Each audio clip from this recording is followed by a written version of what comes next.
सगळ्यांना शुभ दुपार. झाली का सगळ्यांची जेवणं? तर आता आज आम्ही कोणी जेवण करायला बसलेलो नाही आहेत. लालू आणि काळूची मस्ती बघा. आत्या दळण करतायत. ऊन झालेलं आहे, आभाळ येतंय. गणेशला वाटायला लागलं की पाऊस येतोय. आमच्या गणेशच्या ना मनात भीती बसली आहे. पावसाचं वातावरण झालं की त्याला वाटतं जसा मागे पाऊस येत होता, तसा खूप असा पाऊस येणार, आपल्या घरात पाणी शिरणार असं त्याला वाटतं. डाळ कांदा बनवलाय मस्त येसराचा कांदा, टोमॅटो घालून, शेंगदाण्याचं कूट घालून. आम्ही असा डाळ कांदा बनवतो. तुम्ही कसा बनवता? कमेंट्समध्ये नक्की सांगा. हिरवी मिरचीची पण डाळ मी अशीच बनवते. डाळ मिरचू त्याला म्हणतात. तर तुम्ही कशी बनवता? तुम्हाला आवडली का मी बनवलेली तेही सांगा नक्की. तर असा मी जाताना स्वयंपाक बनवला. तर मी गेले ते लग्नाला. माझ्या वहिनीच्या आत्याच्या मुलाचं लग्न होतं. तिकडे लग्नासाठी सगळेच गेलो. त्याच्यामुळे आज जेवण करायला घरी कोणीच नव्हतं. आत्या एकट्याच होत्या. आत्याने जेवण करून घेतलेलं आहे.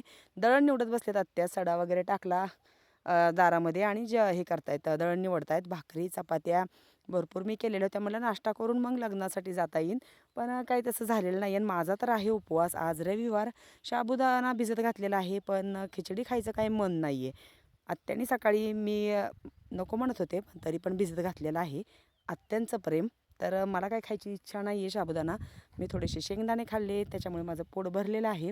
मग कसं वाटलं आम्ही म्हणजे स्वयंपाक केलेला तो कमेंट्समध्ये नक्की सांगा. आणि सगळ्यांनी आमच्याकडे छान असं रानातलं जेवण करायला या. झालं असं मस्त म्हणलं व्हिडिओ घ्यावेत लग्नाच्या जेवणाचे, सगळे बाकीचं सगळं दाखवावं म्हणलं.